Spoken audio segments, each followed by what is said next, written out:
28 जानेवारी 2026 सकाळी सकाळी अजितदादा मुंबईहून बारामतीला निघाले. ते बारामतीत जिल्हा परिषद निवडणूक प्रचार सभा घ्यायला निघाले होते. सकाळी मुंबईमध्ये ते एका खासगी विमानात बसले होते. त्यानंतर विमानामध्ये अजितदादांच्या सह अजून 5 जण विमानामध्ये त्यावेळी उपस्थित होते. मुंबईमधून विमानाने उड्डाण घेतल्यानंतर साधारण 30 ते 35 मिनिटांनंतर ते विमान बारामती जवळ पोहोचले होते.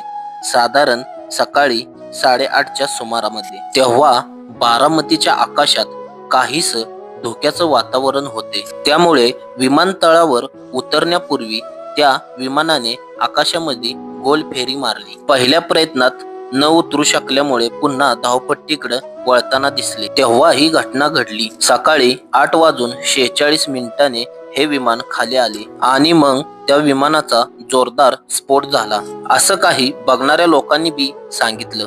सुरुवातीला अजित पवार गंभीर जखमी आहेत असं सांगण्यात आलं.